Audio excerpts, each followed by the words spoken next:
ठीक है, 70,000 करोड़ रुपए जल जीवन मिशन का आप जिक्र कर रहे हैं, उसके लिए खर्च कर रही है सरकार।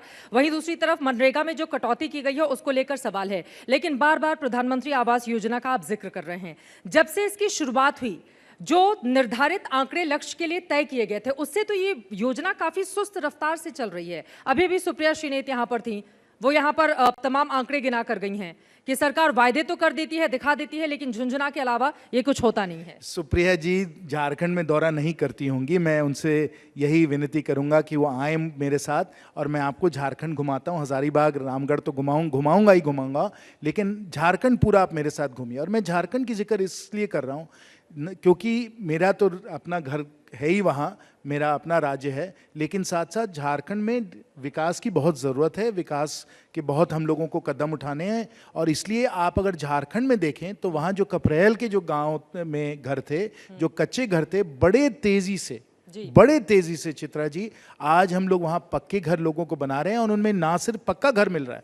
आप सोचिए कि कितना हर्ष और गर्व का हम लोगों के लिए, जनप्रतिनिधि होने के नाते हम लोगों के लिए क्षण होता है जब हम किसी अपनी माँ बहनों को हम लोग एक घर बना के देते हैं प्रधानमंत्री आवास योजना के द्वारा। और वो घर पक्का घर तो होता ही है, उसमें एक रसोई घर होता है, उसमें एक शौचालय बन के उनको दिया जाता है, बिजली होती है, उसमें गैस का सिलेंडर उन लोगों को मिलता है। ये सब जो साधन वो कभी जिसकी वो कल्पना भी नहीं कर सकते थे, सपना भी नहीं कर सकते थे कि ये सब उनको साधन मिलेंगे, आज दूर दराज गाँव, आदिवासी गाँव हो, मूलवासी गाँव हो, वहाँ भी हम लोग अपनी माताओं और बहनों को हम लोग ये साधन दे रहे हैं। ये कितनी हर्ष बैठकर मैं कितने भी सवाल पूछूं, आप लेकर जाएंगे झारखंड हजारीबाग।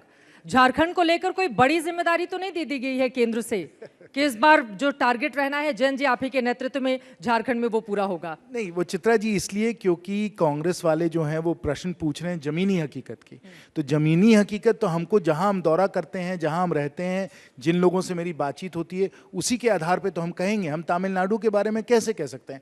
हम लोकसभा सांसद हैं तो हजारीबाग से हैं, या झारखंड में मेरे दौरे होते हैं क्योंकि पार्टी हम लोगों को वहाँ दौरा कराती है। इसलिए जो आंखों देखा हाल है चित्रा जी, वो आंखों देखा हाल मेरा असम का, तमिलनाडु का तो नहीं हो सकता है, वो तो झारखंड का ही होगा। आपको अगर और भी जगह जाना है, अभी हम पुणे और सूरत होके आए हैं, वहाँ अगर आप जाकर देखें तो वहाँ कितना विकास हो रहा है, कितनी तरक्की हो रही है। ये सब जो ग्रामीण जो हम लोगों की समस्याएं हैं वो तो बड़े शहरों में नज़र नहीं आएंगी ना। ये जब आप गरीबों के बीच जाइएगा, सुदूर गांव में जाइएगा, तभी आपको पता चलेगा। ठीक है, आपने बड़े शहरों का जिक्र कर दिया। देखिए, डिजिटल लाइब्रेरी के जरिए कई जगहों पर तारीफ भी बटोरी है सरकार ने और उसके जरिए बहुत बड़ा प्लान है आप लोगों का। लेकिन छात्रों के भविष्य के मद्देनजर अगर हम बात करें, 20 IIM है देश में, 608 करोड़ की फंडिंग पिछले साल थी, इस बार आप लोगों ने इसको बिल्कुल घटाकर 300 करोड़ कर दिया है।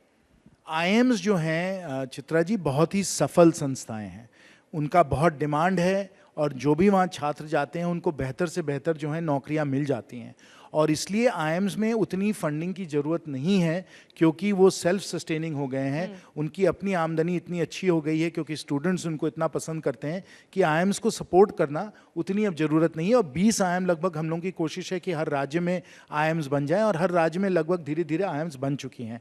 तो कुछ कुछ ऐसी हम लोगों की वर्ल्ड क्लास संस्थाएँ हैं जिनको सरकार की तरफ से उतनी सहयोग की ज़रूरत नहीं है। जहाँ सहयोग की ज़रूरत है, जैसे नर्सिंग कॉलेज, आपको याद होगा कि माननीय वित्त मंत्री जी ने बजट में ये भी कहा कि हम लोग 157 हम लोग नर्सिंग कॉलेजेस वहाँ खड़े करेंगे जहाँ हम लोगों ने मेडिकल कॉलेजेस हम लोगों ने खड़े किए हैं।